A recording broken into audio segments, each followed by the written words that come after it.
Hey everyone, welcome back to the Turing Test Podcast. I'm Jamie, and with me, as always, is the ever so enthusiastic Rachel. Enthusiastic? More like realistic, Jamie. But hey, I'll take it. Right. So today we're diving into the latest from Tesla's We Robot event. You know, the one where Elon Musk unveiled his vision for the future of transportation, including the CyberCab RoboCab and the Optimus robot. Yeah, and let's not forget the RoboVan. I mean, it's like a sci-fi movie come to life, but with a lot more hype and questionable delivery. Exactly. So Musk is really pushing this idea of a future filled with self-driving cars, no steering wheels, and robots doing our chores. It's like he's trying to create a real-life version of the Jetsons. Right? But, can we talk about how he's been promising this stuff for years? I mean, where are all these robo-taxis he promised by 2020? True. It's like he's got this grand vision, but the execution is a bit lacking. But hey, the designs for the CyberCab look pretty slick. They're all shiny and futuristic, which is, classic Musk. Yeah, but shiny doesn't mean functional, Jamie. I mean, just because it looks cool doesn't mean it's ready for the road. Fair point. But let's be real. The idea of a car that can drive itself and make money for you while you're not using it is pretty enticing. Sure, but it's also a bit of a fantasy, don't you think? I mean, the tech has to be there first. Okay, but let's not rain on the parade too much. The RoboVan can carry up to 20 people or goods, which is a pretty big deal. Yeah, but how many times have we seen prototypes that never make it to production? I mean, it's like the tech world's version of, I'll believe it when I see it.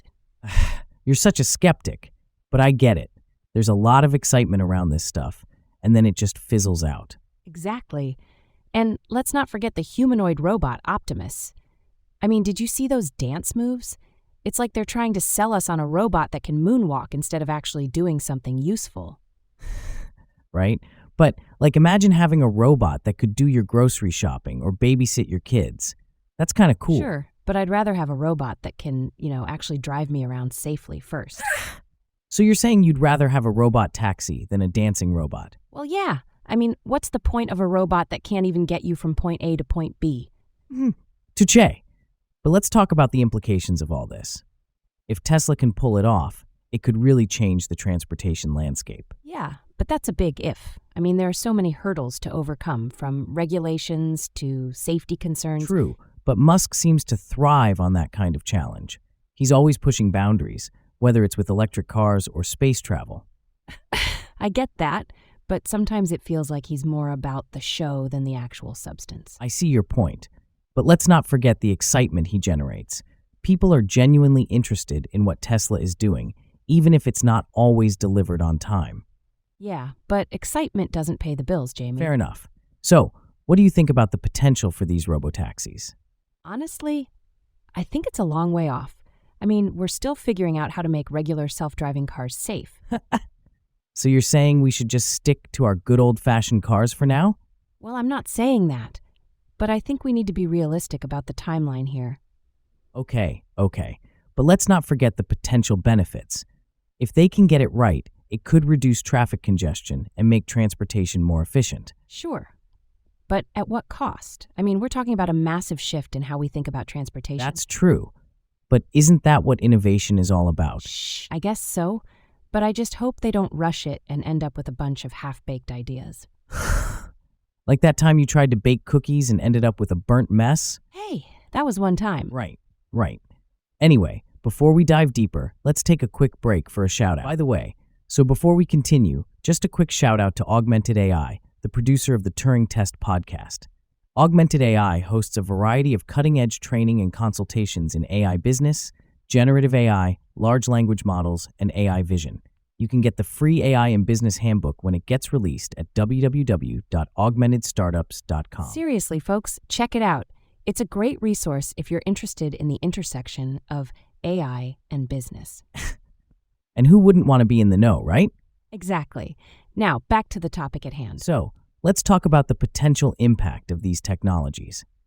If Tesla can really roll out a fleet of robotaxis, it could change how we think about car ownership. Yeah. But it could also lead to a lot of job losses in the transportation sector. I mean, think about all the taxi drivers out there. That's a valid concern. But isn't that the nature of progress? I guess, but it's still a tough pill to swallow for those affected. So you're saying we should just keep driving our old clunkers instead? No. I'm just saying we need to be mindful of the changes we're making. Fair enough. But let's not forget the environmental benefits. Fewer cars on the road could mean less pollution. True, but we also need to consider the energy sources for these self-driving cars. If they're still running on fossil fuels, are we really making progress? Good point. It's a complex issue for sure. And here I thought we were just talking about cool cars and robots. Well, it's never that simple, is it? Nope. But I do think there's a lot of potential here. If they can get the tech right, it could really improve our lives. So you're saying you're on board with the robo-taxi revolution? I'm cautiously optimistic, let's put it that way. Fair enough. So what's your take on the Optimus robot? I mean, it's cool and all, but I'm not sure how practical it is. So you're saying you wouldn't want a robot to do your laundry? Well, if it could actually do it right, then sure. Right? But seriously, the idea of having a robot help out around the house is pretty appealing. Yeah, but I just hope it doesn't end up being more trouble than it's worth. That's a fair concern. But let's be real. If anyone can make it work, it's Musk. True, but I just hope he doesn't overpromise and underdeliver again. So you're saying you're not buying into the hype? Not completely. I mean, I want to see results, not just flashy presentations. Fair enough. But let's wrap this up. What's your final take on the whole We Robot event? I think it's exciting, but I'm also skeptical. I want to see real progress, not just more promises. So you're saying you're a realist, not a dreamer? Exactly. Well, I think there's a lot of potential here, and I'm excited to see where it goes. Just don't burn the cookies while you're waiting. Touché. And lastly, don't forget to check out Augmented AI. I'm quite excited for their AI in Business Handbook that they'll be releasing soon at augmentedstartups.com. See you next time.